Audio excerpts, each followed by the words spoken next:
Gabe Davis playing hurt last year, missing 2 games, only 164 yards away from hitting that 1,000-yard receiving mark, and he came down with 7 touchdowns.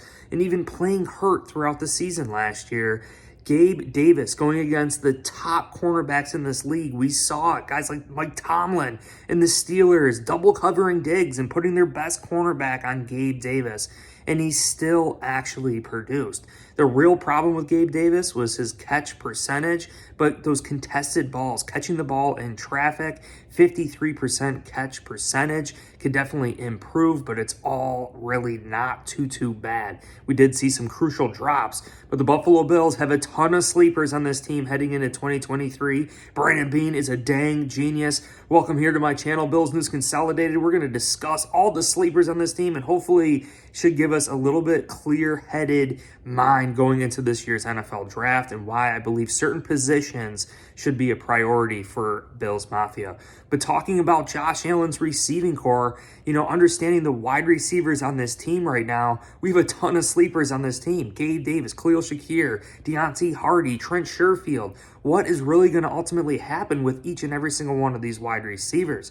And let's just start with Deonte Hardy, right? Ranked in 2021, ranked the 4th most best ranked wide receiver per Pro Football Focus in 2021.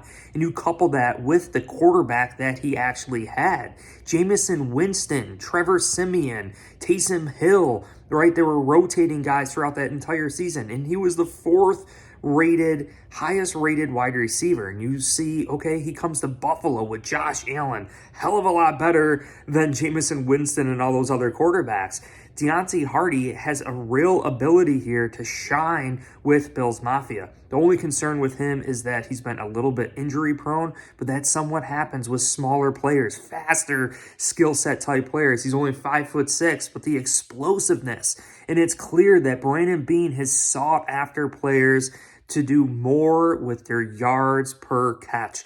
Every single catch, you got to look at that, and when you see the stats, that is why we got rid of Isaiah McKenzie. Wasn't because of his catch percentage. 63% catch percentage could definitely be better, but I really think it comes down to the overall yards per reception. McKenzie's yards per reception was poor when you look at a guy like Deonte Hardy, leading the NFL in 2021.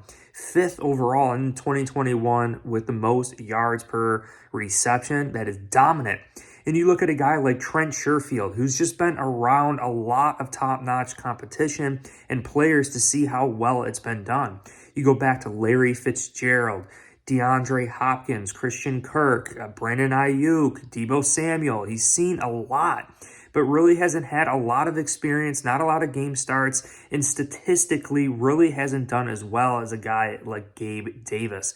But Trent Sherfield, I see him more on the perimeter, rotating in with Gabe Davis, but Gabe Davis is surely going to lead the way here, and I think he's the biggest wide receiver sleeper for the Bills after somewhat of a little bit of a letdown last year.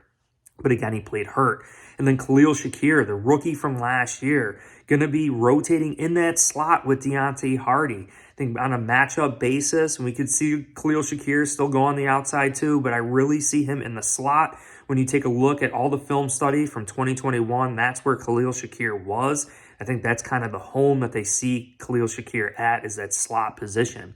But Khalil Shakir, he's got a lot of talent. He actually led a lot of these rookies last year in yards per reception, right? So Chris Olave, a lot of the top wide receivers, Garrett Wilson, right? He did better than them per reception. Now, he didn't have a lot of starts. He didn't have a lot of targets. He didn't have as many targets as those wide receivers, but he took care of those opportunities. He did the most with those opportunities. So this wide receiver crew has a ton of sleepers on this team that could easily come in here and completely ball out of control for the Buffalo Bills. What other positions, what other players do we have here that we need to be a little bit concerned about? A guy that we've kind of allocated a lot of resources to, created a lot of memorable moments for him, that is Spencer Brown. To say that Spencer Brown is a sleeper after being really great his rookie year, but back surgery, injuring his ankle in that Chiefs game, week 7, getting beat a lot for the Buffalo Bills. A former third-round pick, Spencer Brown. Could the Buffalo Bills consider drafting a first or second rounder and allocating those resources to plop ahead of Spencer Brown? Could very well be possible, but he is a sleeper in my mind because of that rookie year. He did an excellent job. Spencer Brown at 6'9", the length, the reach, the speed, the athleticism.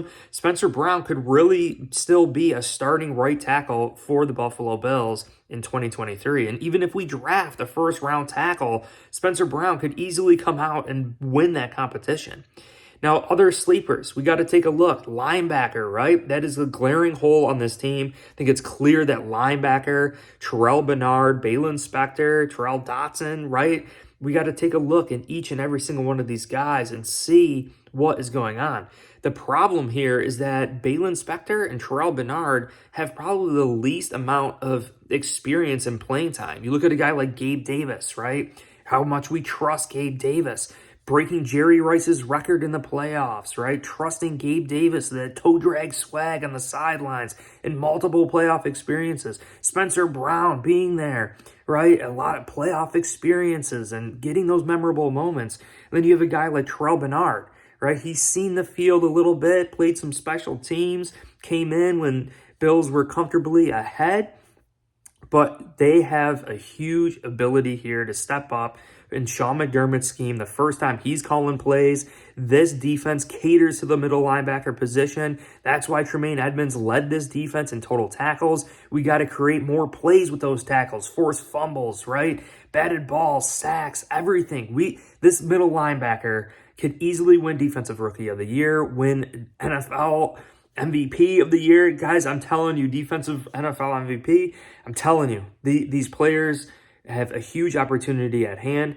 And I really think Terrell Bernard is probably the best going forward at middle linebacker that we have on this roster right now. But I'm assuming the Bills are definitely going to be drafting a linebacker. Number 1 on my list here, Jack Campbell, I think just fits it. He fits the character, the DNA, the hard work, that blue-collar mentality. He can come here and learn, right, from guys like A.J. Epinesa, transitioning from Iowa to the Buffalo Bills, former teammates, and then also growing up down the road from Ike Bucker, right down the street. They were like neighbors, I guess. So that's a great transition for a guy like Jack Campbell coming to the Buffalo Bills. But Drew Sanders, Trenton Simpson, adding some more experience, some other players and speed to that middle linebacker spot. But again, Terrell Bernard, Balen Spector, these guys have a huge opportunity at hand here, especially if the Bills don't bring in one of those top 3 linebackers. Terrell Dotson, too. It's really interesting.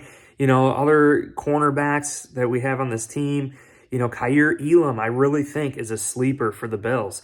The opportunities that he got, he made the most of them. He really made the most of them, had a ton of interceptions, almost had as many interceptions as Trey White his rookie year, but a much less snap count.